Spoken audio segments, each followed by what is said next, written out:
All right, everybody, how's it going? This is Plastic Posse and ModelGeeks podcast. So far, we only have Darren, and we are having a little bit of some technical issues.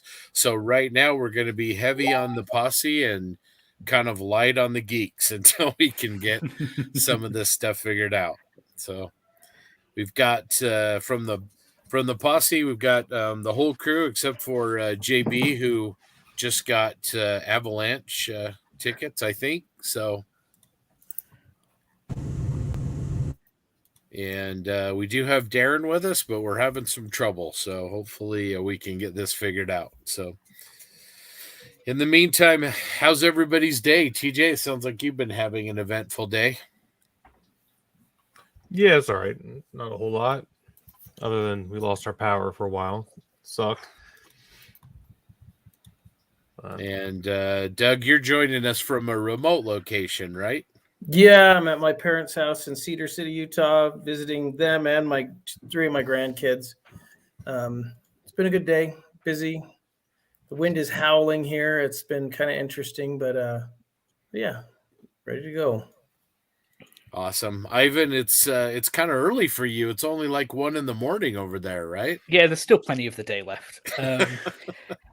Yeah, it's been a good yesterday for me. Full day at the bench, trying to cram in as much work as I can for Nats.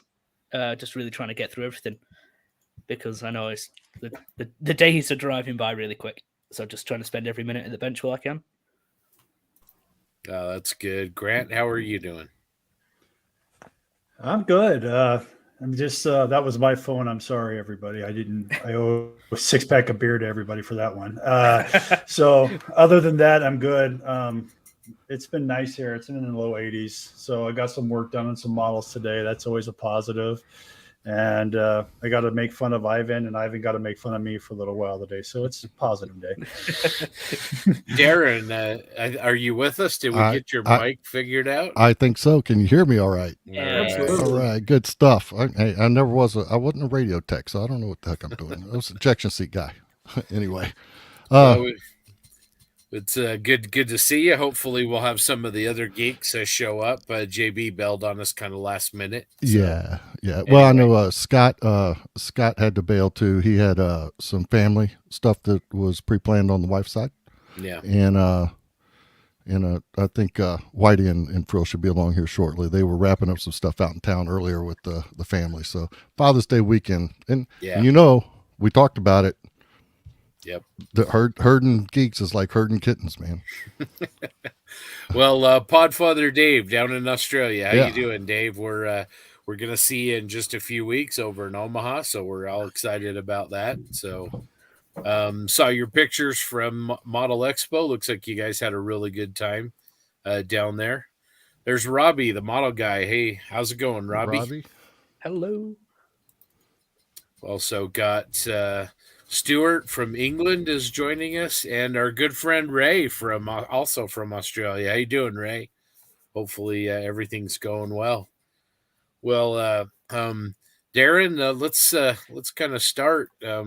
How are things going from your side on your group build on the A4? It looks like you've got a lot of participation and lots of people going to bring Skyhawks to Nats. Yeah, we do. It's I got to tell you that the participation in the group it's been crazy. There's a lot of folks in there building, and if we get like just 1% of what's being built at Nats, we're gonna have some filled tables with some scooters. I'm here to tell you. Oh, that's awesome. How's yours coming? You said yours is getting close to paint, right? Yeah, it is. Lots of seam work. We dropped episode 36 today, where we interviewed one of our real good friends and one of the older geeks, one of the OG guys we call him, and Gabe Pincelli, call sign Rage, F-18 pilot. Retired X8 F-18 pilot, private pilot now, but he has a bunch of tips and tricks for building that Hasegawa A4, and I failed miserably Oh. to ask him. So one of the Oh. things that's one of Whitey's tips was, utilize your resources. That's one of your best tips and tools. And I failed. So, but I wish I would have, because Whitey's using his tricks and that thing is just falling together. So we learn from our mistakes. Matter of fact, you can see it right over my shoulder there on the in the box. So it's got all black primer all over it, and seams are all taken care of. So I'm about ready to give it a base coat here of some primer and some finishing touches, and then I can start pre-shading and painting. Yep. Awesome. Yeah, I've got a couple of little Fujimi. This is an OA4M, and I also have an A4M I've been working on. Doug, yours is yours painted, or is it just primed? Primed. It's got the light gray on the belly. I haven't been able to do any more. Yeah, things are kind of nuts at my house. This weekend is like just relaxing. But yeah, it's close. I was hoping to have decals on this weekend, but it looks like it'll be another week before that. I'm ready for that. Nice. Now, Ivan, you've got a couple of A4s going, don't you? No, just the one now. Just the one?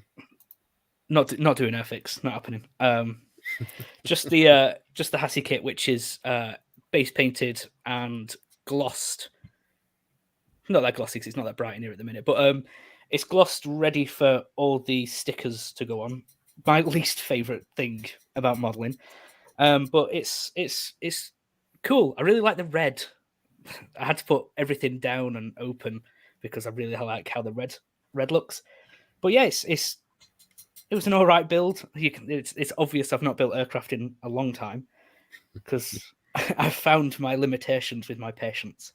But apart from that, I actually really like it. If all builds were like this when it came to aircraft, I'd build a lot more of them, but they're not. Yeah, I understand that. TJ, have you started your A4 yet? Negative. I have not. Negative Ghost Rider? But I got a month, so Yeah. I can build fast. Hopefully I can I plan on getting it cranked out. I need to finish that and 2 other projects that I know I want to take to Nats, and after that I don't know what I'll do. Take a break, I guess. All right. Well, how we also have the M3 M4 Sherman Grant Lee build. How's everybody's entry for that looking? We've got mine pretty close to being ready for weathering. How's everybody else doing? Nice. I've got 3 builds done. Hey guys. Hey, Frildo and Whitey, how you guys doing? Hey, what's up, everybody? Hey, good evening. How are you? Good evening. Good. Or good morning, IJT. yeah. The night's still young. Yeah. Oh yeah. Yeah, I've got 3 of my builds done for the M3, M4. I've got the Maybury Grant. I've got the M10, and I've got the Russian Lend-Lease M3 done. I also had a Ryfield Models Firefly built a few years ago, or when it first came out. So I'm just taking that out of the cabinet and making it look better now because I really didn't like how I finished it. So I've put tons of Panzer tracks on it, probably more tracks than the actual Panzer held. But it's getting plastered in them. I'm going to paint them, weather it, and that's going to be my 4th build I'm taking. But that's going to be it after that because I can't take too much. Nice. Well, Frildo and Whitey, we'll start with you, Frildo. How are things going on your Skyhawk and your Sherman group builds? Well, the Skyhawk was already done because right as I finished my A4M was when we decided to do the A4 group build for Nats, and I was like, oh man, I just finished an A4, and so I was able to get grandfathered in, and that counts as my entry for the Skyhawk build because it was so close to. I think I finished it in like that day. They're like, "Oh, we're doing Skyhawks for Nats," and so I got squeak in with that one. And then the Sherman's done. I was going to try and take some pictures of it tonight, and get some better ones of it and get it posted up. Nice. Well, I've seen some pictures of that, and it's looking really, really good. Oh, thank you. Yeah, see, That's a tight paint scheme. Love that one. Yeah, very and it was nice. my first time messing with stowage and everything. So, but it was fun. I enjoyed building it. Awesome, Whitey. How are your group build entries coming along? Good. I'm I completed the Sherman. Right there. Oh yeah, man, I love Nice. that paint scheme. So good. And I followed your advice and did the front section as well with the camo, figuring that, yeah, they more or less probably did the front as well. And then, of course, got the stowage from Value Gear. Loved painting up that stuff. That was a lot of fun. And, I mean, that stuff just looks fantastic. That guy, he does a great job, Steve, with the details on his stuff. And the A4 is it's progressing along as well. I got the fuselage together and cockpit assembled, and I decided to put a pilot figure in there. And I spent most of today actually cleaning up the seams on the fuselage here, rescribing a couple of panel lines on the underside, aft end, as well as the nose, which this is an A4M kit, but it's going to be built as a Brazilian AF1. So they don't have all the humps and bumps that the Marine A4M has. So I have to smooth out the nose here. And you can see the glass insert is in place, but I'm shaping it to make it look like a standard like A4EF type nose. And, so I got rid of all the, there's access panels and a couple of openings on the side here that I filled with super glue and smoothed out and sanded to make it look like the Brazilian AF1s. That's looking good. How many? Thanks, man. Thanks. Frildo, Whitey, Darren. How many A4s, Hasegawa A4s, have you guys built? I've built 2 of them. I have an A4E sitting on the shelf over there, and then a few years back, I built an A4M. That is, when I say a few years back, probably right around the time that the A4Ms came out. So, probably 2012 or earlier. So it's not my best work. In fact, it sits in my office right now at work, and I was looking at it the other day, and it's old enough to where the decals on it are starting to crinkle, and I probably from some sunlight coming through the window of my office.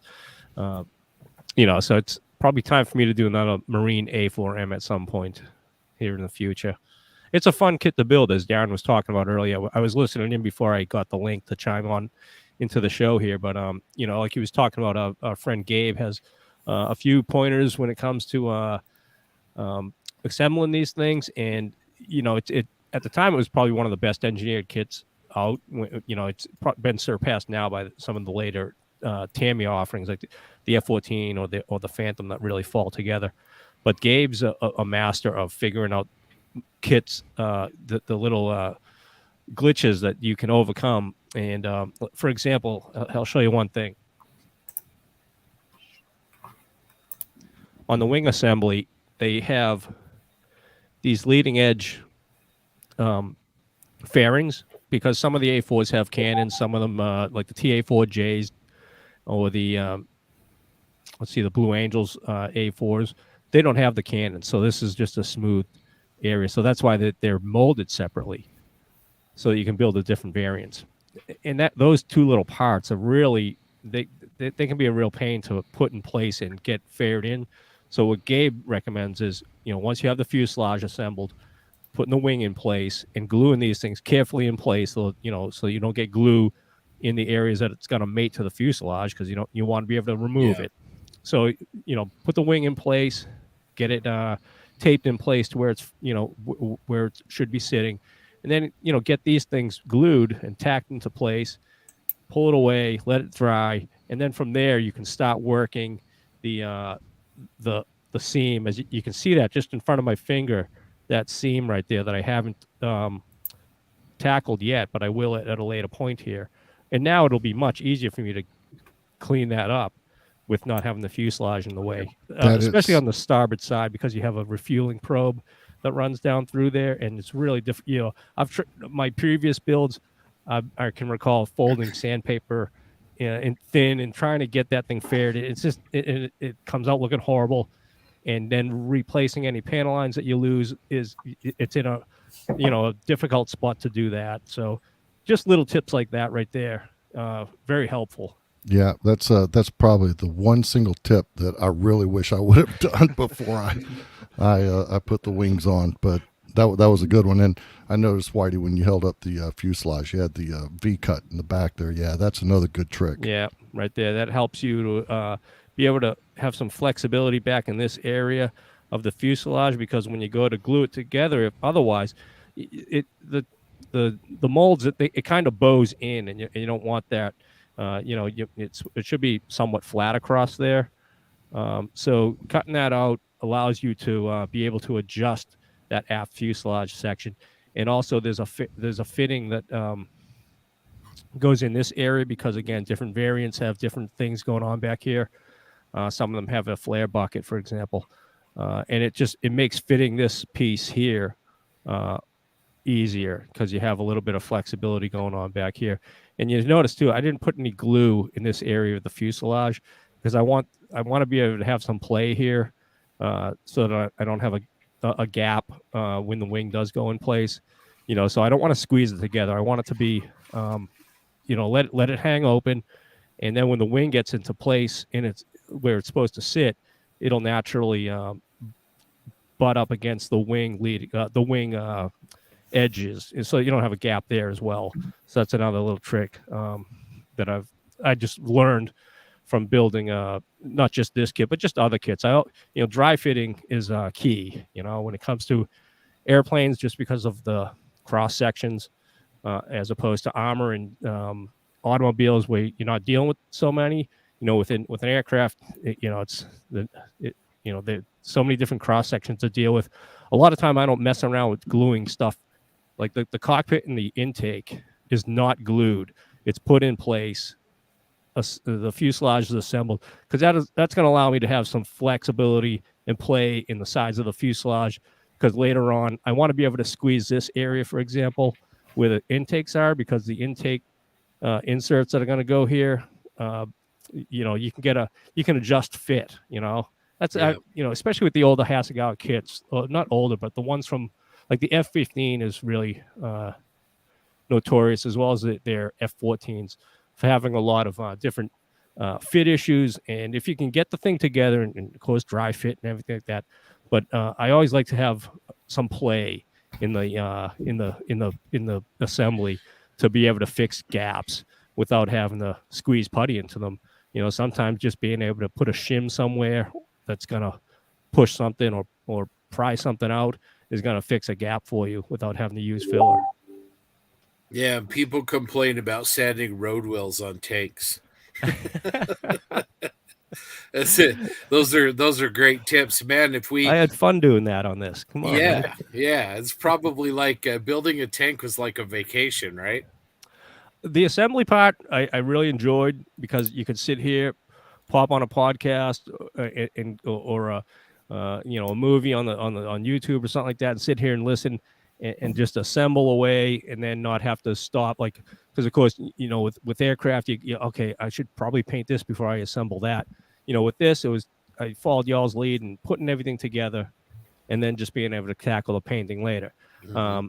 Which I didn't enjoy the painting on this, because that camo scheme was really frustrating me. I don't know whether it was an airbrush issue or I was just trying to rush through it or what, but I played around a lot with that scheme, and I think I got it to look good, because I just kind of sprayed a bunch of dirt over it later on, a mud mix, sort of blacky brown thin thing, to kind of just blend everything all together. So that helped in the end, rather than me trying to make it look like, having sharp demarcation lines and things like that. I was just thinking, all right, I should just make this all kind of blend. And that's more or less what I did. I don't know. I'm happy with it. Yeah, it looks great. It's a really Thanks. unusual Sherman, and I think you did a really, really good job pulling it off. Thank you. Thanks. I'd build another, I think. Yeah. 48 scale. tear me a 48 armor. I'm all about. Yeah. We've got an M1 sitting right here that I'm gonna do sometime this year. It's weird. Just Grant? going back to the A4. Every single issue you mentioned is an issue that I dealt with not very well. So I wish I'd started it like a couple of weeks later because everything you mentioned there was an issue I had. Yeah. No, I'm compiling a list of Gabe's tips and tricks on building Haskell A4s and compiling them into a no shit list to be able to post out there. He's not about hiding his tricks, and whenever one of us is building something we know Gabe's has built, we always text him. We're like, "Hey Gabe, what'd you do here? Oh, don't do that. Do this." So. Yeah, definitely interested in that. I've got like 6 or 7 different variants of that kit. So yeah, I'd love to see those tricks. That'd be incredible. Grant, we haven't talked much about you. How are your group build entries coming along? Sorry, I just had a power outage. I came back on. Sorry. You got to love California in the summer. My Sherman's good. I got basically most of it done. Added some Israeli antennas on today, some antenna mounts, put some odds and ends on it today. It'll go in for primer tomorrow, and I put the rest of the stuff together. I didn't get in the A7 build because I'm just not. I built, like I was telling you guys before, I built 2 planes in my life, and one of them was a drone, and that was enough. And ghost lines, and you guys are way above my power level, and I just didn't get into that one though. But my Sherman's coming along. Yeah, good deal. We'll have to tuck you into an A4 one of these days. So, anyways, well, Darren, we were talking the other night, kind of in preparation for that, and you guys did a pretty interesting episode lately, kind of on 3D printing, and we've been talking about 3D printing quite a bit, and I know you and I did some looking online and found all kinds of aircraft applications for 3D printers, STL files that could be helpful. Mm-hmm. Yeah, I know. I actually sent. I went looking again today. I was sitting down here just kind of monkeying around, and I actually sent in a PM. I think you were on it, Scott, but I put it in there for JB of the Boom jet, and someone out there has done an STL for the whole thing, and that's really cool. Yeah, it's getting. There's more out there than I thought. You and I discussed. I didn't think there was as much until we really started looking, but it's really the market's there for the armor guys. I'm hoping that the aviation stuff comes along, and more folks put stuff out there. I know, and I'm going to butcher his last name, so just don't kill me, Tom. But Tom Anise is putting some digital stuff out there that he's selling. And what was that website, Scott, that we went and looked at last night? It was Colts 3D. Yeah, Colts 3D. Yeah, so you can search through there, and there was that Pratt and Whitney motor was pretty cool. I think I'm gonna have to get on there and order some stuff just to kind of see what the quality's like and what's coming out. Maybe I can get TJ to throw some stuff on a printer for me over there. I don't know. We'll see. Yeah, there you go. That's not a pottery wheel, but we can still watch the layer lines come in. Just watch the bed go up and down. Yeah. That's pretty exciting. What are some of the things, Whitey and Frildo, that you guys like? If you were going to get into 3D printer, I mean, like weapons and pylons, or is it parts for specific aircraft? Or what would you guys be looking at? I'd like to see like seats with different seatbelt configurations, because if you look at like different aftermarket seats, I think it was Sierra Hotel, his F-16 seats, he does a couple of them with different seatbelt poses. And like if you're doing a demo jet, like an F6, like a 2-seat F-16, when there's nobody in the back seat, they put a harness in there that they click into the seat. And so he has seats like that, and different. If you have a multi-place cockpit, it's kind of nice visually when you have seats with different strap configurations. Like some, like when they're over the the back of the seat for like when it's sitting like on a ready status. The plane captain's got the shoulder straps over the seat. Those and like wheels. Wheels would be good. You never have too many wheels, and wheels that are designed for particular kits. I like that because a lot of them, I suck at like trying to drill out the wheels and the hub to fit the axle of the kit you're working on. Yeah. And it's kind of nice to be able to have wheels designed for like a Tamiya F14 that has that, because they have that weird triangular shaped plug on their wheels. You can just plug them right in. So Whitey, is that true? You're going to 3D print a P3, huh? I'd probably give that a shot. Yeah, Robbie's right on that one. There is actually a guy over in Japan doing 3D printed P3s in 72, 48, even up to 32nd scale. I've seen his stuff, but it looks good, but I'm not ready to pull the trigger on that. I don't think. I'm holding out, man. I'm holding out. There's going to be an injection molded 48 scale P3 at some point soon. Yeah, right. But as far as printing stuff, I can tell you right now that's not a hobby I want to get into. I mean, there's plenty of people out there doing it. I'm not ready to pull the trigger on buying one. But probably that's exactly for me, what I said in our call. Yep. Well, are you getting one? If you're getting one, you're right up the road, man. I'll just use yours. It's same thing. Why I said it's just another hobby that I have to find time for, and I know. Yeah, I'm maxed out as it is.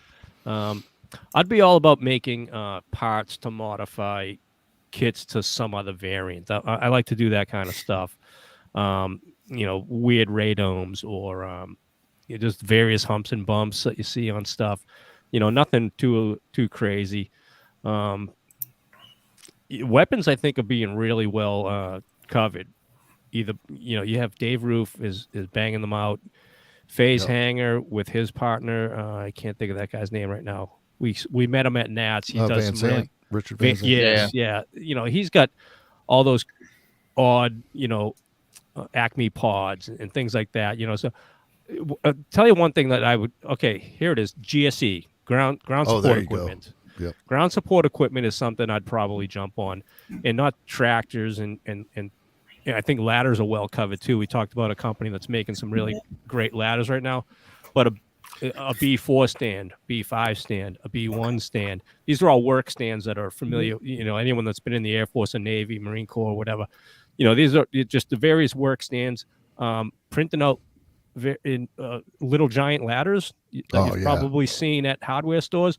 Those are used extensively in the military, and especially in the P3 community.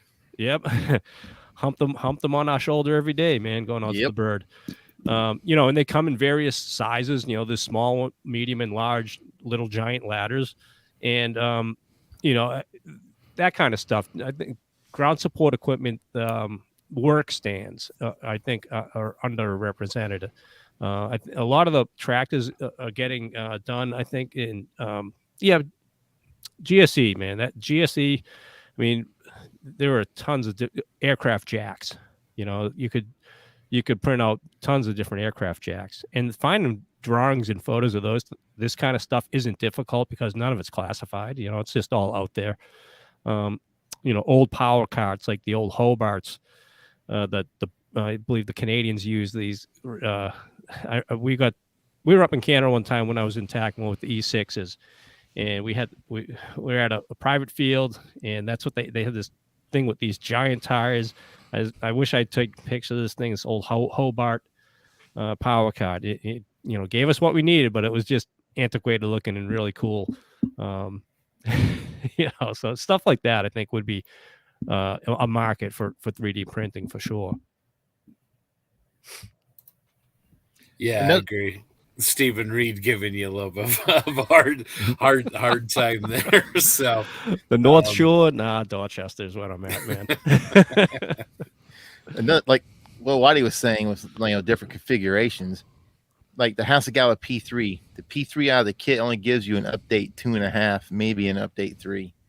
And when the AIP mod came out, where they added the chaff and flare buckets and different antennas, those are not represented in any kit except there is one that has some Japanese Air Wing 5 markings, I think, is the kit that has it.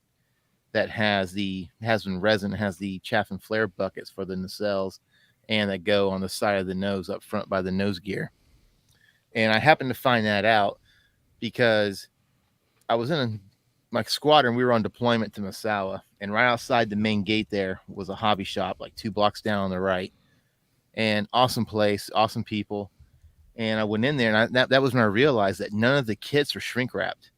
So you could like walk up there and open a box and see what came in a kit. And so I saw that kit on the shelf there, and I was like, I wonder what's different about, what does anything have, what does it have? And that was when I opened it up and I saw that it came with resin pieces for those. And you can't find that kit really anymore. And so that would be awesome. Because when I started flying P3s, we were pretty much, the AIP mod had come out, and pretty much all our birds were all AIP aircraft. I like what Jorge Avila has to say right here. He's talking about hoses and ground starters, power cots, more ladders, experimental Edwards flight testing add-ons. That'd be some good stuff right there too. Yeah. Yeah, for sure. Well, maybe you guys could all go in together and get a Geeks 3D printer. I mean, I think you can get one of these things for under $200 now. Yeah. Yeah. It's the learning curves that I don't want to. I don't know. I'm not ready to tackle. It's funny. My wife is a school teacher here in the county, and this year she come home like right after school started. She's like, "Oh, guess what? The county bought all the schools a 3D printer. It's the Dremel one. I think Dremel makes one, and the county bought all the schools one. So, and the one at my wife's school hasn't even been taken out of the box. It's still sitting. They don't know how to use it. Jeez, go get it. I should. And you see what Cole Jacobson has to say there, D-Ran. Yeah. Lots of goodies for racing related kits, and that's something you're in the middle of right now, somewhat, right? Yeah, absolutely. And Scott and I had talked briefly about that too the other day. It's I posted it just in the chat there earlier, but my favorite things are like the AN fittings, the compression fittings, the nuts and bolt details, cannon plugs. I mean, that kind of stuff really adds to the kit, and it can apply to both. Like Scott had said, if you have the file, scaling it is not a problem. So if you can always scale up. You've seen what Tom Annies has done with his F-14 cockpits, and some stuff like that turtleback area, the F-104. You start adding that little pieces of cannon plug detail in the AN fittings and wiring and stuff, it just really makes the thing come alive. And it's the same thing with the race cars. Just something as simple as a piece of lead spun into a spring really makes a big difference inside of a suspension, of a car. Same with the nuts and bolts on an A-arm. It only takes a few minutes to drill out the little hole and stick it in there with a little piece of super glue, and just adds so much. So those little details. Especially in the larger scales. I mean, you guys saw Matt McDougall's A6E that he did, and he used all of Tom's parts on the cockpit. He shaved all the knobs and switches off and used them all. And man, it really, really takes your build to the next level. When I know previously a lot of photo etch would have been used for that, but 3D printed stuff is so much more three-dimensional, I think. Yeah, absolutely. I agree 100%. Well, TJ, I mean, we've been, John especially, he's not here, but, 3D printing tracks and armor accessories. I think somebody else said it previously, but there seems to be a lot more currently available for armor and science fiction than really for aircraft.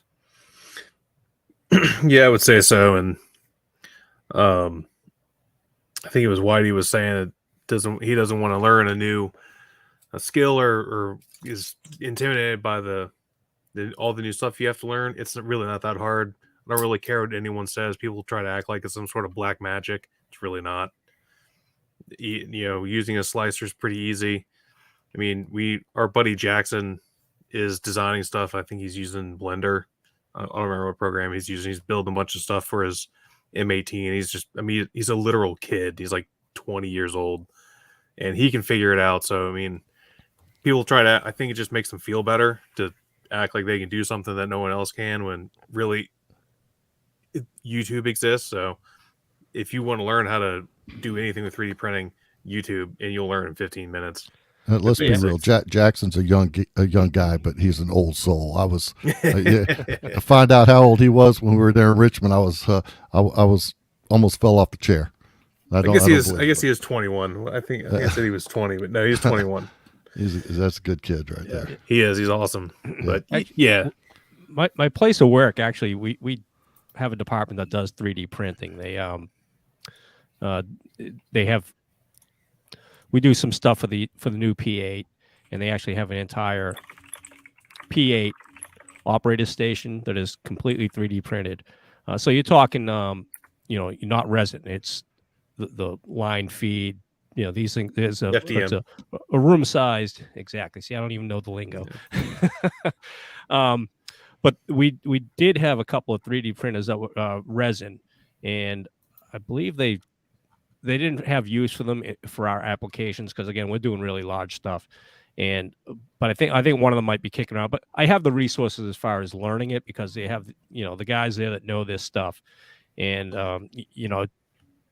I could definitely sit down with them for a few hours out of the day and knock out how to do it and everything and learn. Yeah. It's maybe I'm lazy or something. I don't know. Well, I think Whitey, I mean, there's kind of two different parts. There's getting a printer, and there's so many pre-supported STLs and STL files on the internet that you can buy and you can just print, and you can scale those up and down right in your slicer. And then I think what scares people off is a lot of the people that design and do the CAD work. And I think that's what, takes quite a bit more work, but there's so many files and so many people doing files that I think that's at least less of an issue than it used to be. I mean, I think certainly you'd get more out of your printer if you could design your own stuff, but there's no shortage of people that have files for sale, whether it's accessories or even entire kits. Last year in Vegas, who's that guy selling 3D printed tanks? The World War I stuff. Yeah, the World War I stuff. TJ Vargas. Vargas. Yeah, that was great stuff. Yeah, selling entire kits and all the way down to just individual parts. I think there's just so much more out there, and I don't think it's nearly as intimidating as it used to be. It's still not plug and play, but I think it's pretty easy to use. Yeah, I agree. I mean, the thing is too, there's many sites out there too that'll just give you free STL. Thingiverse is the one that comes to mind for me. Is a site you just go in and everything's free. People are just working on their CAD development, and you can go in, type in a subject, and it'll see if you have it. I mean, I was looking for wheel blocks for World War I or World War II aircraft carriers, and I just went in there and typed in wheel blocks, and I found it. It was 148. I had to scale it up. I've used CAD for a long time in my job, but it's not easy. But why don't recreate the wheel when you don't have to. People are building these things out there left and right. They're offering up, it's coming. So, it's there. So it's easy. All right. Looks like we have a question for the geeks here from Ray Davis. He has a Monogram A4 he needs some help on. How to make okay. Yep. Smoke and mirrors. Smoke and mirrors. That's all painting right there. Actually, Scott Samo would be the guy with the answer on that. He did monograms 105, F105, and painted up, and you stand back from that thing and it looks like it's you rescribed it, and no, definitely he didn't. I'm not one of these guys though who is anti raised panel lines. Like you hear the guys that are like, oh, I'm not building that kit, it's got raised panel lines. Being around airplanes, if a kid has really overemphasized raised panel lines. A kit that comes to mind to me is the Monogram's F101B. They're pretty out there, but just given a quick, sanding to knock them down a little bit, actually looks a lot more realistic than a bunch of recessed panel lines. But as far as your question goes, as far as painting, shading, I guess. I mean, again, if Scott was here, he could tell you his technique that he used. But a lot of it, with the F105, his paint scheme, a 105 out of Vietnam, very weathered. So using the different modulation and things like that made the panel lines and pre-shading, post-shading techniques are what makes it look more realistic. I don't want to say it makes it look like recessed panel lines, because that's probably not going to happen, but it'll make it look more realistic. Again, I'm not anti-raised panel lines anyway, so it's. Didn't Spencer Pollard just recently do an old Monogram Century series and kind of use some of those techniques like you're talking about, Whitey? Yeah. Did he do a 102? I believe recently, F102. Yeah, I want to say it was an F102. Yeah. And those Monogram kits are great. And again, you've heard we've all heard people say, "Oh, it's unbuildable. It's got raised panel lines." No way, man. I mean, that's if they're too big, if quick sanding with some, I don't know, 4,000 grit, 2,000 grit, wet sand it, knock them down a little bit, it'll look great. Absolutely, Ray. Thanks for that question, and looking forward to seeing pics of your build. Yeah, definitely. Yeah, Ray, check out that build from Spencer, and then maybe send a note to Scott over at the Geeks and see if he's got some tips for you as well. That'd be great. So yeah, we'll hit him up and tell him to post something up, Scott. If he can find the time to post up his techniques of doing that, or we could have him do a paint demo. Yeah, that'd be good. He's already on the hook for one out there at Nat, so that's probably enough.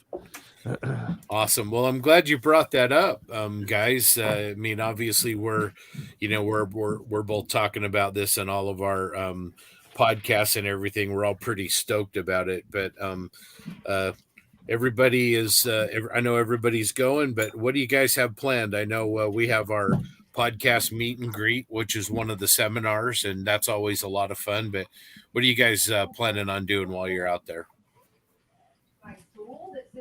Drink. Have drinks with friends, of course, that kind of thing. Being social. Exactly. Yeah. In my head right now, I don't plan on going out and buying. Like, I don't have a list of items. I usually will go to Nats and I'll have my list of items on my phone here to, I'll look around for specific things. But right now, I really don't have anything in mind. Doesn't mean I'm going to come home empty-handed. Oh, I always going to buy stuff when you see it. Oh man, I need that. Yeah, right. I'm just looking forward to seeing you guys hanging out, meeting other people, doing some judging again on Friday night. Yeah, looking forward to it. It's going to be, as always, a fun time. Well, Ivan, you're coming all the way from the UK. What are you most looking forward to about Nats? It's weird. It's this big trip, a lot of social, and I keep forgetting there's an actual model show to do at the same time. It's a bit like what Whitey said, like buying stuff really isn't on my list of things to do. I'm most looking forward to hanging out with everyone. It's weird, everyone in this call I've actually never met in person, so meeting everyone for the first time, even though we've had a chat. Just doing all social. Like I said, we're going to be judging. We've got a ammo table to work on. There's that. There's so much I'm looking forward to. But I always forget there's a model show included in this trip as well, because it's going to be just non-stop. So it's constant. Absolutely. Well, one thing that everybody that's going to Omaha, one thing you need to do is you need to shake Frildo's hand. The guy has a very firm handshake. Death grip. It's like this is my, growing up, my dad's like, you always want to give a firm handshake. And he's right, because when someone shakes my hand and it's like a limp handshake, it just feels weird. And I'll be like, oh, come on, man, let's redo that, And yeah, sometimes I don't realize how hard I grip people's hands. So it's a solid, firm handshake, You're a pretty good sized guy too. So. Remember, we're all modelers now. You don't want to That's be right. Yeah. You don't want to be breaking anyone's hands. That's it. Darren, what are you looking forward to the most, man?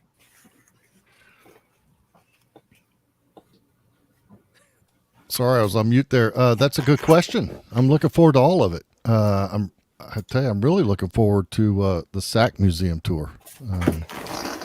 Looking forward to rummaging through that place. I'm looking forward to our not only the meet and greet, but the seminars as well. I'm just the people. Last year was my first Nats, and second. I had explained before that I'd been to Hampton as just in and out for about an hour and a half, but last year in Vegas was my first actual, time spent at Nats, and it was just amazing. And I'm looking forward to doing the same thing again. The camaraderie, the meeting the people, it's that's what it's all about, really. And then of course the vendor room. That place is sacred, but absolutely, it's just the whole experience. It's just a lot of fun. So are we all? I think all the posse's going to the SAC tour. Are you guys all going? I'm assuming. All of us minus Nemo. Yeah, Nemo I don't think is going. He's got to go to bed at like 9. So,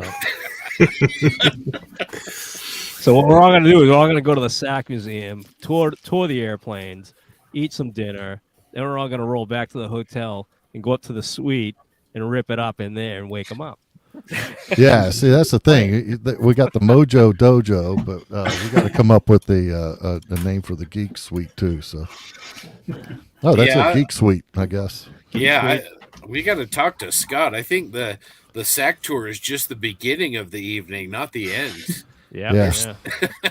There's too much to do to go to bed early, man. What's up with that? Now, a question on the SAC evening out at the museum. Has that been done before? Does anyone know? And I believe it has, yes. And do they open the aircraft up to us? Since it's a small, highly interested group of airplane nerds. Is there any? I'm selfish. I want to go inside the B-36 and check out the flight engineer panel. There should be some plastic privilege.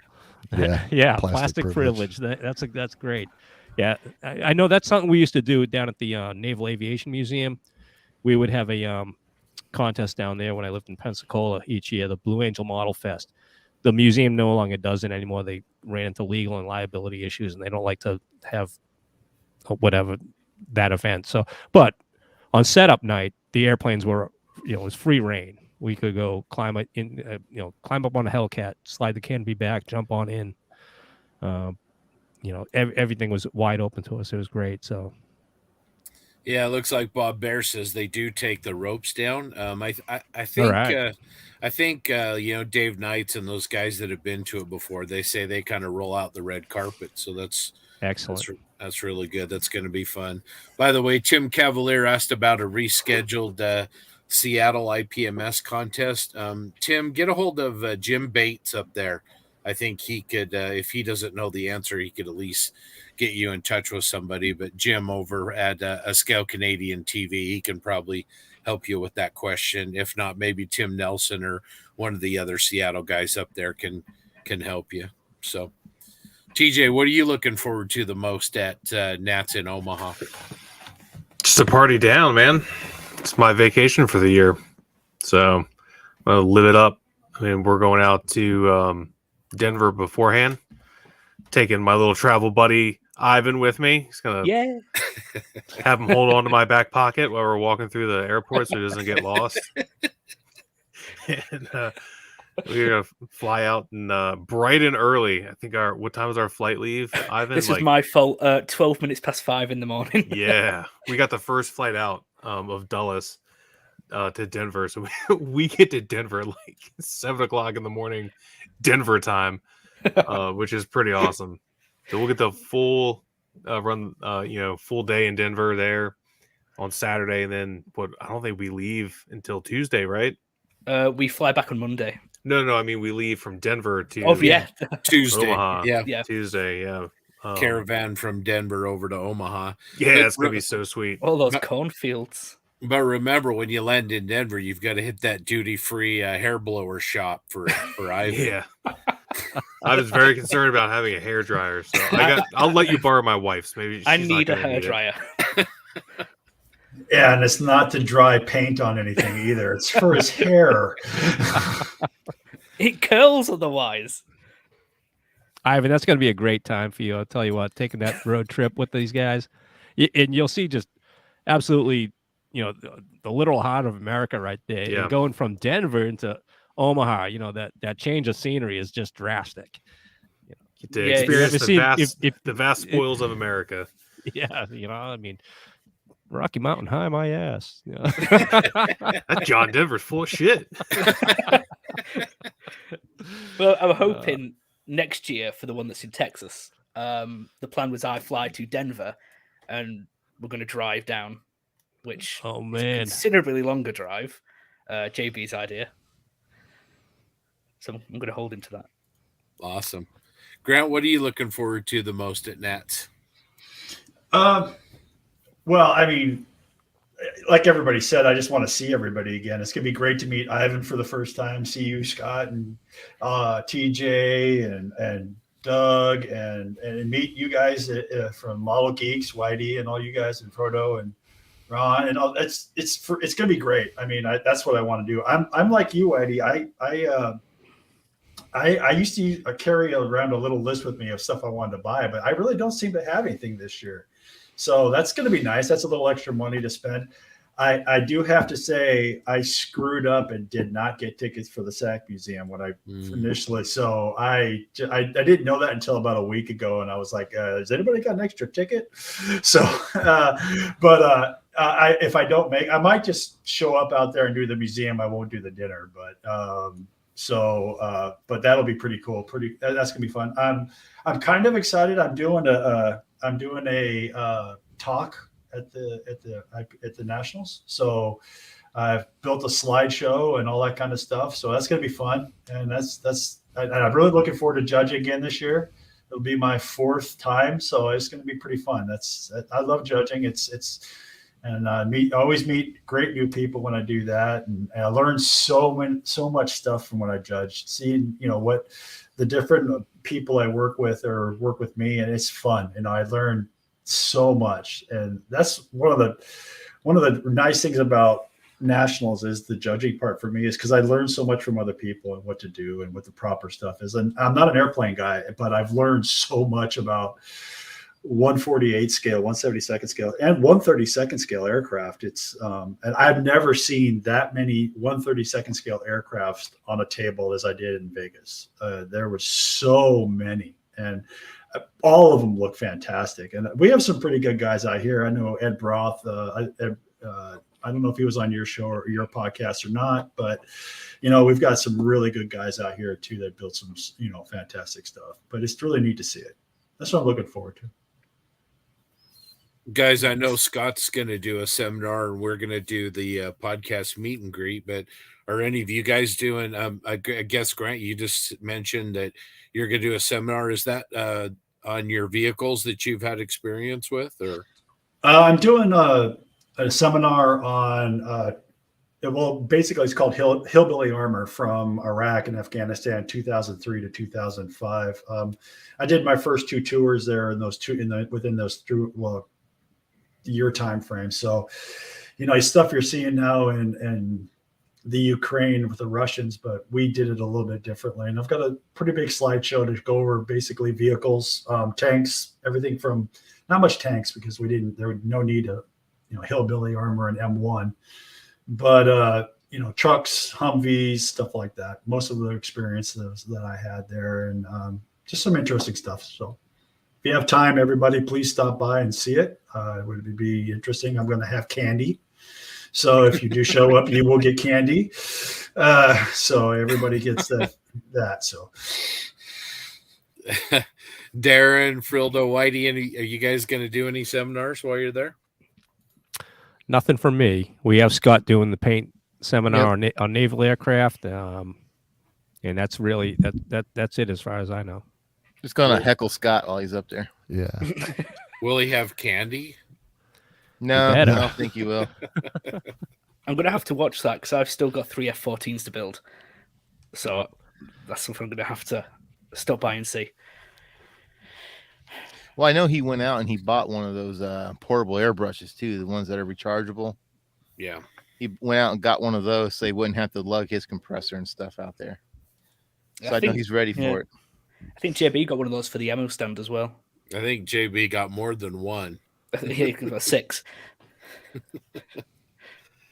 Well, it sounds like we've all got a full schedule, but are there any kits that you guys know about that'll be announced at Nats? You know, last year we had the big 1/16 scale Stug.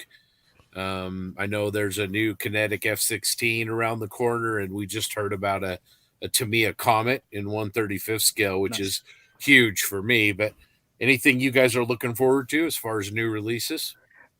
There's one I'd love it if it was out by the Nats. The Edward F4 Wildcat. Yeah. I'd love to see that released there, like they did with the Chattanooga Choo Choo Mustang. Now is Perfect that time to release it. Is that an F4F-4 or -3? I believe it's a 3. The solid wing. The solid wing. Okay. Yeah. That's pretty cool. I thought somebody had some sprue shots tossed up there on Facebook the other day. And I think Kinetic, I saw a post on ARC that Kinetic is going to make an announcement at Nats in regards to the 72nd scale C-17. Oh. That was a kit that was supposed to come out a while back, and reading up on their on the Kinetic's Facebook page, they ran into some engineering issues just because it's so big. They were trying to figure out the wings and how they're going to make them attach correctly. So either they've solved their issues or they're going to cancel it, or one or the other, I guess. But an announcement is coming, they said, for the for Nats. So hopefully they'll say, yeah, we're going to do it right after we do a 148 P3. that was another one that they did have on the drawing board, though, and from somebody that was I don't recall until somebody in the industry mentioned that Kinetic had a 48 P3 on the drawing board, and they went with the 32 scale T45 instead. So I was like, oh, damn it. One of these days we'll get a 48 scale P3.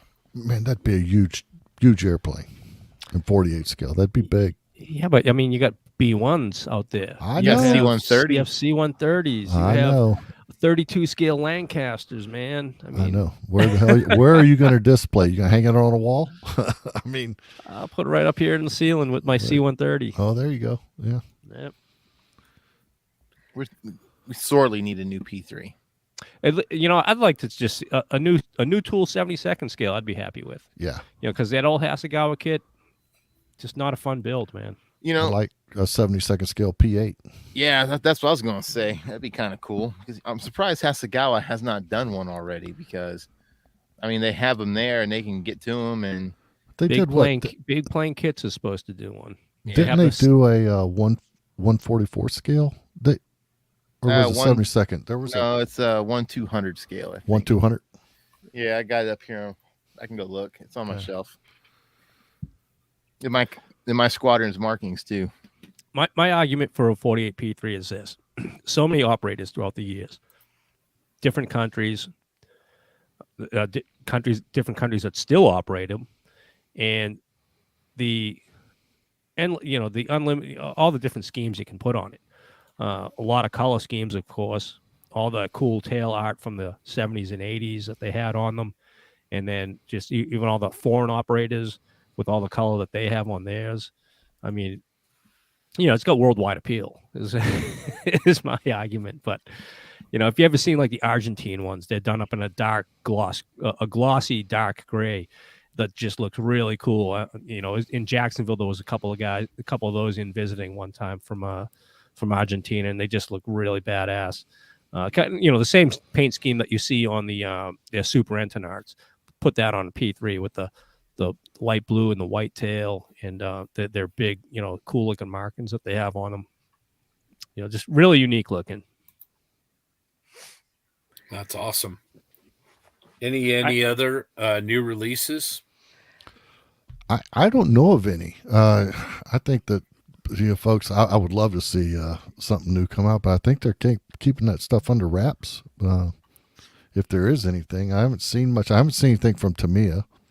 Well, they have the P38J. Yeah. Is that going to be available at NATS? D-Ran?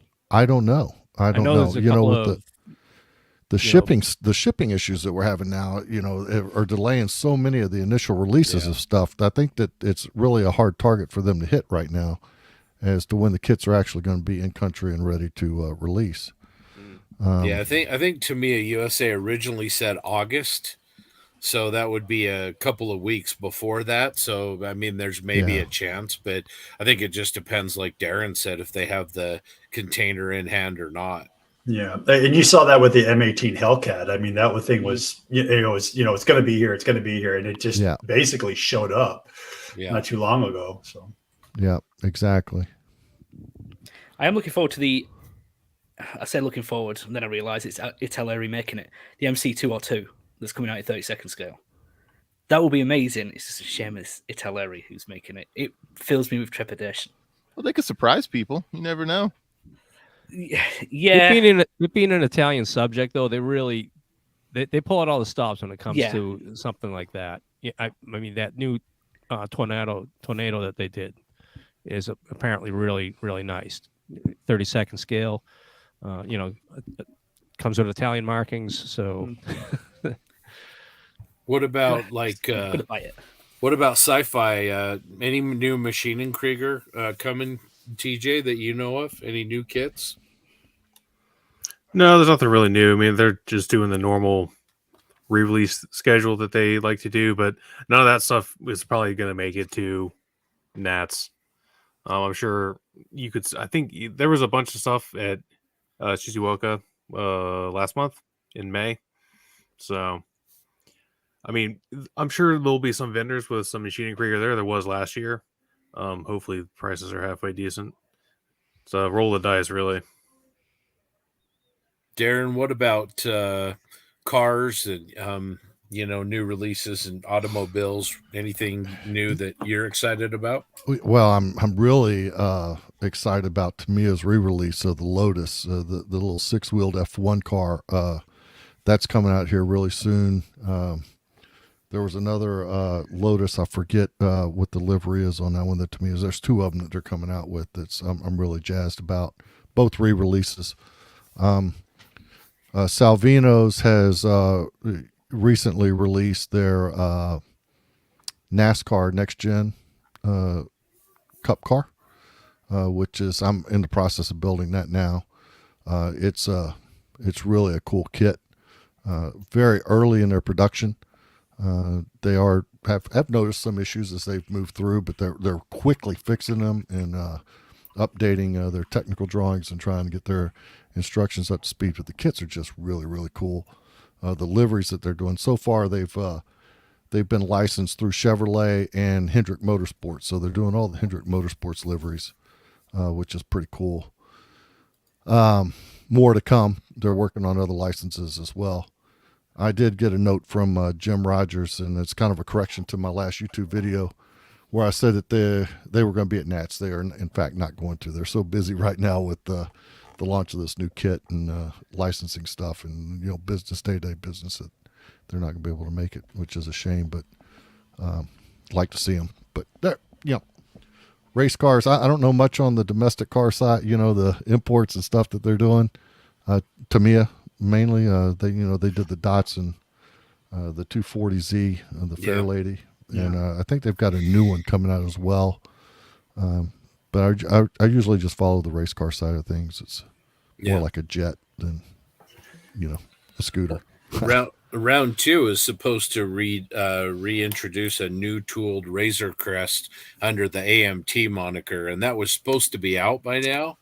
But I have the Revell kit, and it's sort of a half and half. Half of it's pretty decent. The other half you kind of want to strangle a molding engineer somewhere along the way. Didn't AMT, they displayed that up at, was it Model Fest? What was the one that, Is it Wonderfest? That's Wonderfest. Wonderfest. Yeah. I thought I saw that in a couple of different YouTube videos sitting on their table up there, the Razor Crest. Yeah. Yep.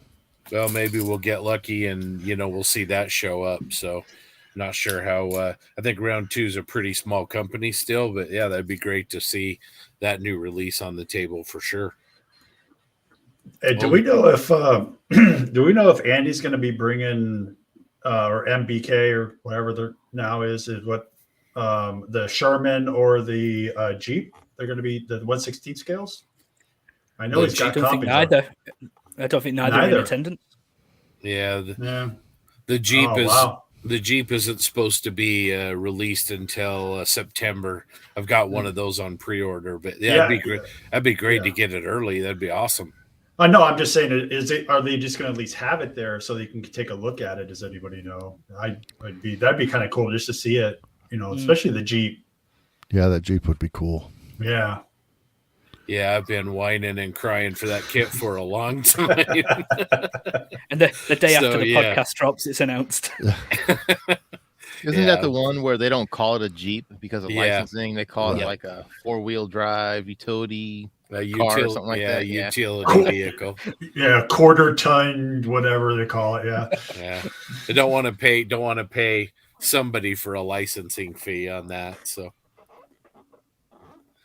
All right. Well, it doesn't sound like we're anticipating a lot of new releases. So let's start with Grant with you. What's on your bucket list to bring home from Nats? What are you going to be looking at the biggest hobby store in the U.S.? What are you going to be shopping for? I don't know.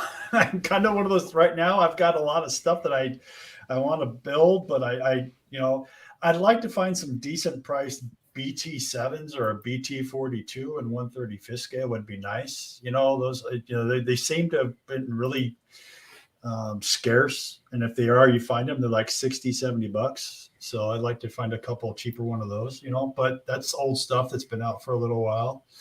I'd like to, I'm looking at aircraft. I'm not an aircraft guy, like I said before, but I do have the P-38, the first one that I got from Jim.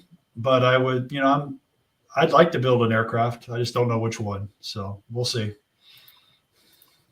Nice. TJ, what about you? Anything you're looking for to bring home with you from Omaha? I don't have anything in particular that I'm dying to get. I just hopefully I might try to get more books than kits this time, because last year bringing home kits from Vegas sucked, and it was difficult because I bought too many of them and I didn't have any room for them. So I think books might be the better buy, but we'll see. I'm kind of putting hobby spending on hold for the time being until we get out there. We're also going to Colpar and in Denver before we hit the road to Omaha, so I'm sure I'll buy something there too.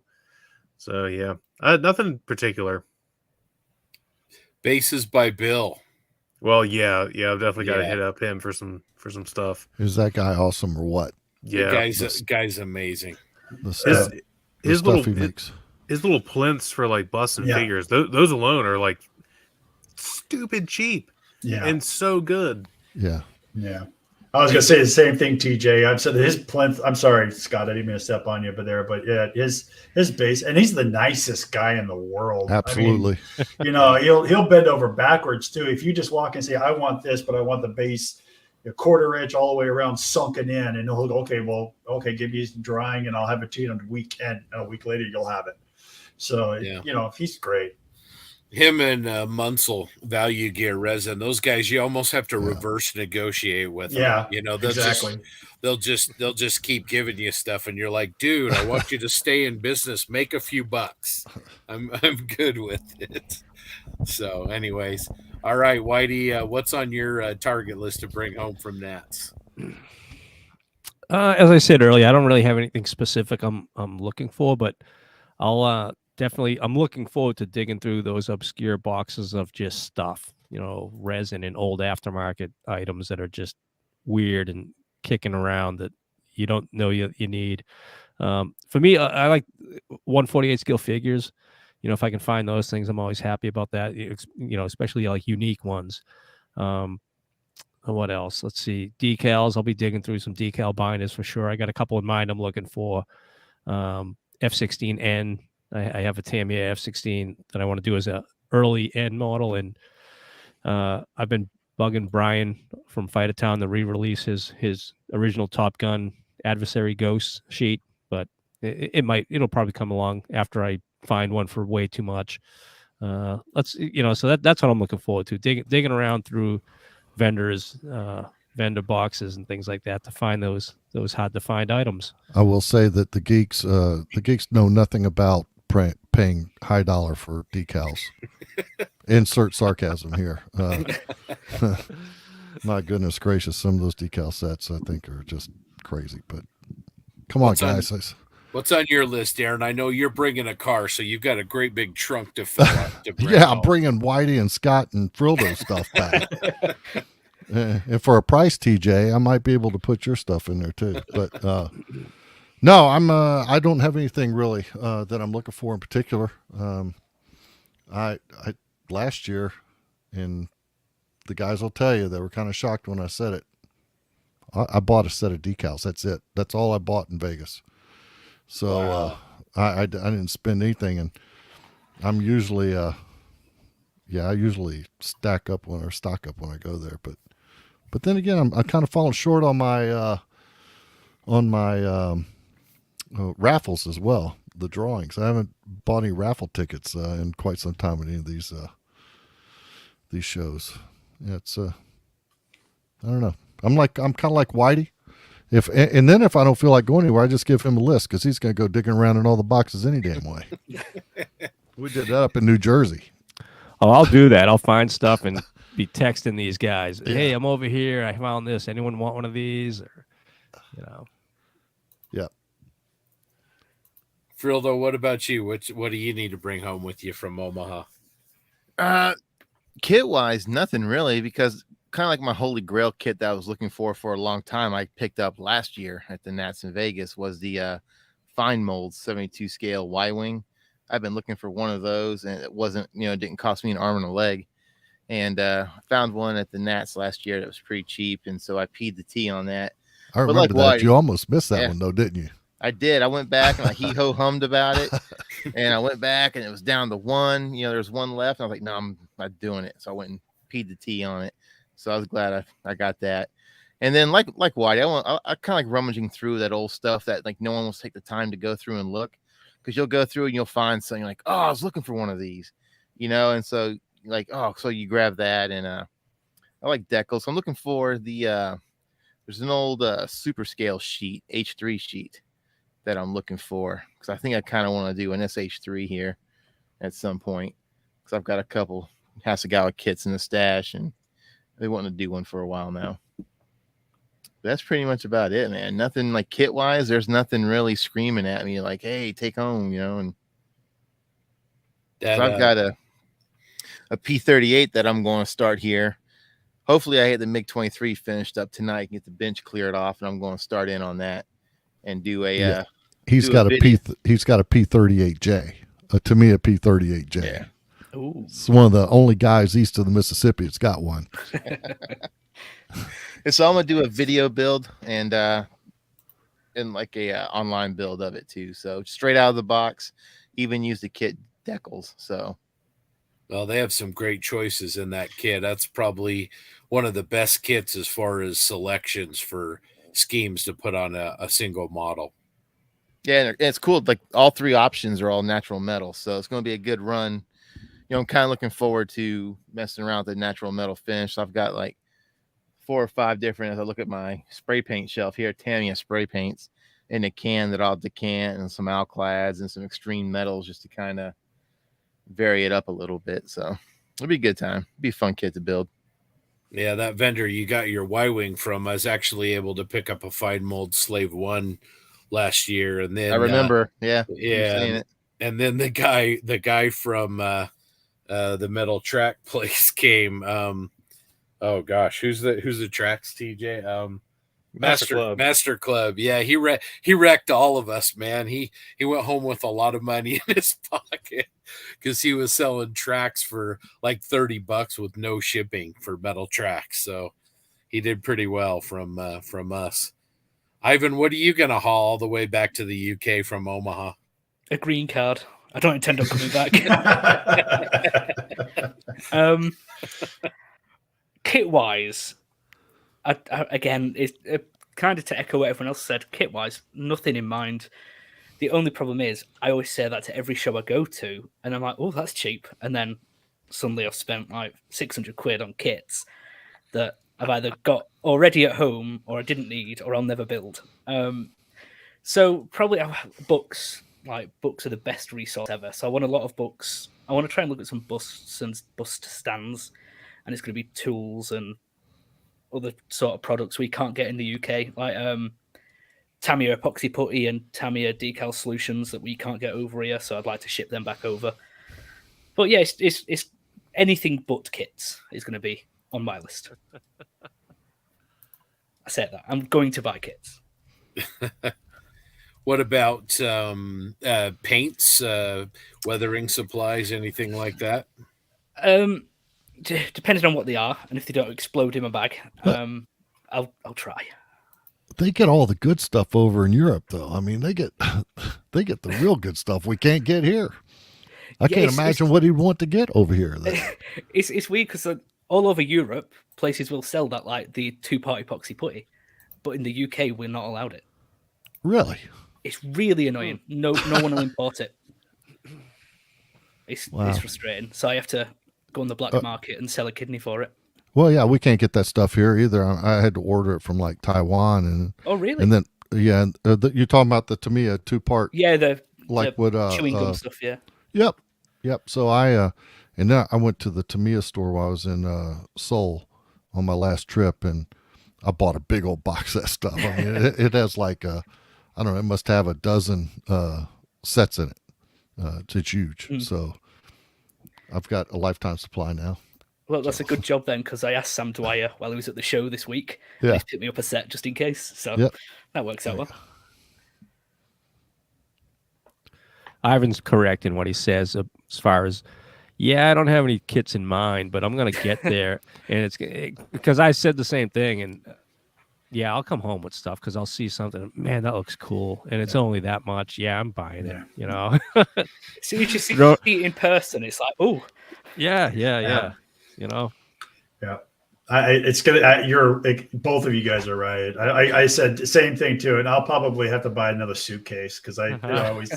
So it's I just like to say that because my wife only listened to the first part of this, so hopefully she doesn't hear this part. So. Ivan, I've got a question for Ivan. Did you figure out what you're going to watch on the airplane over? I saw your post. I don't know if you saw my reply. See. Yeah. I don't think I'm going to be watching anything. I think I need to pass out. Snakes on a plane. Yeah, snakes on a plane. Better than Robbie's suggestion of crash investigations. Yeah, no, Airport 77. That's a good one. No, I'm going to download stuff and then hopefully just sleep because it's going to be a long day when I land. I land at about 2:00 in the afternoon, and I've already done 10 hours of travel. It's going to be a long day. Yeah, I can sympathize. I understand. Where are you flying into? Dulles? Yes. So I'm doing Manchester to Dublin, then doing US pre-clearance in Dublin, then flying straight to Dulles. Gotcha. All right. So that should make things simpler. Now I'm going to go through US immigration in the US, hopefully. Good. Just don't be smuggling any, contraband in. You'll be fine. No hair blowers. Now you just put that out there, man. No, I've got a suitcase full of hobnobs and Toblerones. And NSA's watching. You better have a suitcase full of that stuff. So that's all I'm saying. Oh, made space for it. Hey, Scott, let me interrupt real quick. Chip, was it Hossinger? I think I'm pronouncing that correctly.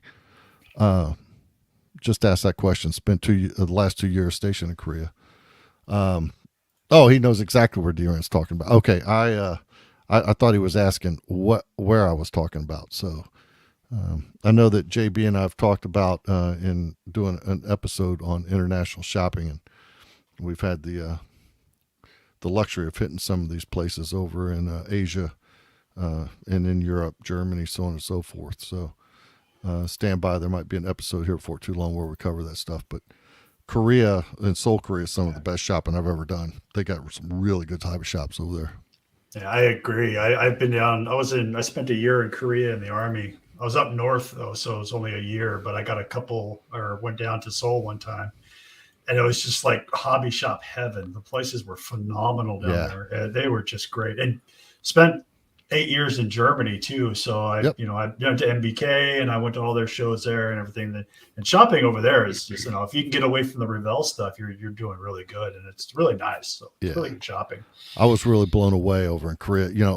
Academy made right there outside of Seoul. So when we talk about it in our podcast all the time, well, that was free. It's under $25 free. Well, that's the only place I've ever been where I actually go in and the kits are free. I'm buying really nice Academy kits for under $25. I'm like, this is amazing. Oh yeah, I went down there, and I went to the Academy the factory there, and you do a little tour around the whole thing, and I got to go and do like your store. There's a couple stores there where I was picking up stuff for like $15-$20. I was like, how could I do? It's crazy. Yeah, Chip just put up there Neighbor Hobby, Joy Hobby. Those are my two go-to when I was over there. Those two places are just amazing. Matter of fact, Neighbor Hobby's where I got the big old thing of Tamiya 2-part epoxy. The ASEM Hobby, I've never heard of that one. That's interesting. And of course, I'm not going to be going back there again for work, but that's a shame. But I never did hear of that store. Anyway, Ivan, looks like you got a fan. Yeah, it's weird how that happens. I'm turning this trip into something way bigger than it probably is. It's my first time in the stairs, so it's going to be fun. Well, I think JB's going to do Turnabout as Fair Play because I think he's coming over to Telford, right, in the fall. Yes, I believe so. Luckily, when I booked my hotel room, I booked 2 spare rooms, as you do, and he's got one. So he's coming over for Telford. I'm talking to JB about making that trip over myself. It's such a good show. It's obviously I'll be able to compare the two once I've done Nats, but Telford is special. It's only 2 days, but what a 2 days it is. Yeah, I'm looking forward to it. I've already got it cleared with the boss lady, so I'm just a plane ticket shy of coming over. So it's good, but God, it's expensive. You'll spend so much money. You're like, nah, I'm not spending anything today. You walk past, that wasn't there yesterday. Well, speaking of model shows, before we wrap up, guys, how's the planning for your show for it's next year, right? The show that you guys are going to be putting on. Tell us a little bit about how that's going, and it seems pretty cool what you guys are doing. Yeah, we're tracking on time to have everything up and running. We went and checked out the venue a couple, I think last month or something, just to kind of refresh everybody's memory, get a feel for the space, and kind of visualize how we want to lay everything out. And our last meeting on Thursday, we're starting to, hold judging training now for the guys in the club who awesome want to judge. And that way, so we don't have the situation where, I don't know how to judge.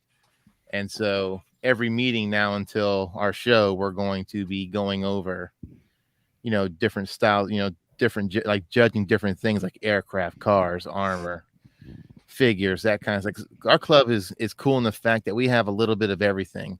We have guys that do figures. We have guys that do sci-fi stuff. We have guys that do, of course, aircraft and tanks and cars and, in all different scales too, 72 scale, 35th scale, 48, 32nd. And so those of us who have been to shows before and been to a NAS are the ones that are kind of spearheading the training for everybody. And we go through and we told everybody, hey, bring Whitey's head judge, and so he's like, hey, just bring a couple models to go over. And we had so many at the club. There were some that didn't even get looked at because we had so many models. And it was good to see that, people, the guys in the club were interested in learning how to judge and were open to, I want to judge and I just need to, show me how. And so just going through everything with them was a good time. Well, if I could put in a plug, if you're going to go to Nats or you're going to go to a show and you haven't judged before, volunteer. Usually, no matter what system's being used, they'll have like an apprentice judge program. But it's a valuable experience. You can help out the judges because especially the big shows like Nats or IPMS regional shows, AMP shows, they get a ton of entries. So volunteer to judge. You're going to learn a lot. You're going to hear other people's perspectives, and I think it's a great experience. I think you'll be a better modeler for it. That's my opinion. But if you're going to be at a show, take advantage of that opportunity. Scott, that's a great point. Kentucky Dave over there's always asking the question, what are you going to do to over at the Mojo saying, what are you going to do to get better? That's probably one of the best ways, really, to get out there and really see what it is they're looking for. I was shocked and amazed. Just something as simple as a ghost scene that I didn't think I was seeing, but when you really look at how they're doing things and what they're looking for, it's the basic stuff too. It's not the detailed when we talked about resin and cannon plugs and nuts and bolts. That's not it. It's the basic stuff, and it's really focusing on those basics that make you better. So yeah, it's a good point. Whitey, how's it going being the head judge? I love the fact that you guys are proactively getting after the training well in advance. Yeah, we're doing it gold, silver, bronze. So that kind of makes people take a step back. That most of the guys that are in our club, most of the shows around us are all standard first, second, third. So when we decided, hey guys, we're going to do gold, silver, bronze, that's where the judge and training topic come up. We're like, well, and you're still looking at the same thing. And that's one thing I tried to emphasize the other night when we did our training was just because the award system's different doesn't change how you're looking at the subject. It's just we're still massaging the criteria. I got some good input from John Bonani. He used to be part of the Pittsburgh guys.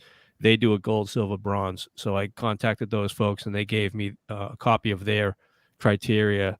Frildo is friendly with the JaxCon folks. They do a gold, silver, bronze as well. So we kind of took as a starting point, it took parts of both of those guys' criteria to build up something that we can work from. And we being our first show, we're trying to keep it simple. During the meeting the other night, the suggestions got tossed our way. But some guys wanted to, let's set up this elaborate point system. No, we don't want to do that. Keep it simple for now.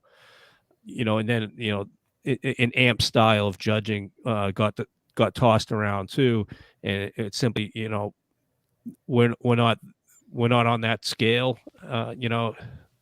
yet, or do we want to be? Because we those of us who have been to AMP shows, we know how their system works. There was, hey, why don't we just judge as people come through the door? No, we don't want to do it that way. We're gonna run it like a normal contest, like we've all been to. Only the award system is different. That's the only thing that's changing, and that's what we're trying to emphasize, and trying to put that. We'll be putting that out to the public too as we draw closer. Because some people are either turned on or turned off by that too, which some guys want to come for the competition. Hey man, I want to come and win first. I want to, I need someone to beat. And it's like, okay, I get that. There's people that are like that, and that's fine. But coming and getting a gold or a silver should be, accomplishing that same goal for you if that's your goal.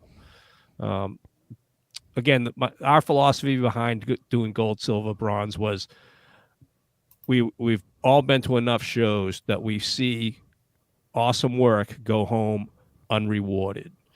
And so that's when it came down to, all right, guys, how do we want to do it? That was the discussion we had. It was like, man, you see so much nice work go home unrewarded. Yep. And so that's what got me thinking in that direction. Well, that's exactly what Robbie was just saying in that comment right there. I think that, first of all, our goal with the Model Geeks podcast, and I know Scott, y'all have the same thought process. We're here to promote the hobby, not discourage folks. And when we start looking at contests, nationals is completely different from something at the local level here. Our local shows. This is a great way, the gold, silver, bronze, to promote the hobby, make people feel welcome, and to reward them, everybody, for the most part. I mean, there's no participation, trophies, but to really spread the wealth and to say, hey, that's a good job. It's I don't know. Maybe I'm not articulating it very well. I don't know that I am, but no, I think you make a good point. What I like about the AMPS criteria, we're putting together a show here in Utah with a bunch of us, Cameron Corliss and Barry Biediger from Small Subjects, and a bunch of us, and we're going to use the AMPS judging and everything. What we like about it is sort of it's that play the ball, not the man mentality. Yeah. It isn't so much competing against other modelers as it's a game of golf, right? So it's you against the course on that day. And so you bring your model in, you've got a set of criteria, and that's what you're being judged. And, if there's 5 golds in one category, then there's 5 golds. If there's 0 golds, then there's zero. There's 0 golds. But that's what I really like about it is, you're being judged against a set of criteria, rather than, maybe taking a B29 and comparing it to somebody else's, P51 or whatever, and they both might be, like you guys were saying earlier, they both might be stunning, and they both might be very deserving of recognition in that regard. So that's what we like about it. Yeah.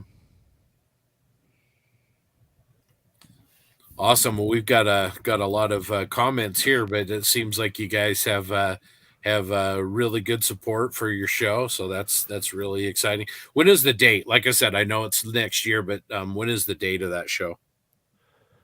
7 October 2023. Nice. Hollywood Volunteer Fire Department. Yeah, that's the venue. And like Frildo said, we did a walkthrough a couple weeks back, and we've all been into this building before because that's where most of us go to vote for the local elections and things like that. Or my wife's work, they've had their work dinners there, and so when we were thinking of venues, we were like, wow, is that place even big enough? Because when you're there for a dinner, the lights are dimmed down, or if you're there voting, it's all cordoned off into different sections. But to walk into the place empty, we were like, oh my God, this is going to be awesome. This is huge, And then they gave us a whole extra side room for free, and there's another room off to the side that's a dining area that'll be usable. The ladies' auxiliary will be cooking food, so it's there's food and drink right on site. So it's the best venue in our area to pull off a show for sure. I would say that the show area is probably about 3/4 the size of what Nats was in Vegas. Wow. Yeah. I mean, it's huge. It's big. It's really big. It's nice. It's going to be fun. Awesome. Well, we're looking forward to, hearing how that goes. It sounds like you guys are doing great. At that much notice, maybe a couple of us can get down there and hang out with you. That'd be a lot of fun. So, You better. Yep. All You right. better. I know TJ better. I'll hunt his ass down. That's right. TJ's just up the road. I know. Yeah, I'll be there. 100%. Well, awesome. Well, guys, this has been a lot of fun. We had a little bit of some bumps and bruises at the start, but this has been great. obviously everybody out there, I'm going to speak for the Geeks as well as the Posse. If you do make it out to Omaha, come say hi. Come say hi to us. There's so many of you out there that participate in our communities, respectively. And man, we enjoy talking to you. We enjoy seeing pictures of your builds online on the Facebook page. That's what we all like to do. So yeah, come say hi. Hopefully we'll run into you. We'll judge with, for those of you who want to judge, we'll judge with you, and we'll have a good time. And really looking forward to it. And in the meantime, what episode are you guys on now? You guys are getting up there pretty fast. Yeah, we dropped 36. Dropped today, a day late, but new job work and work requirements kind of are dictating some schedule stuff. So, but yeah, drop this afternoon and episode 36. Darren's looking for that sympathy for No, I'm traveling not. to other continents. Whatever, man. Whatever. No, I'm trying. I don't get it from these guys. I gotta get it from somewhere.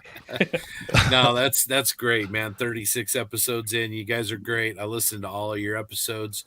We drop episode 48, right, guys, next week? Jeez, man. Just a blur. You better start thinking about your 50th. Man, this is crazy. It's really, really crazy. Yeah. Well, to all of those of you out there who have joined us, we really, really appreciate it. Make sure you check out ModelGeeks Facebook page. Check out their new episode they just dropped. And then, of course, our Facebook page. You can check out the group builds for the A4 and the Sherman Lee Grant that we talked about as well. And appreciate everybody that's been here. And we'll talk to you guys all soon. Thanks Peace a lot, out, guys. everybody. Thanks for stopping by. Good night. Yep. See you guys. See ya.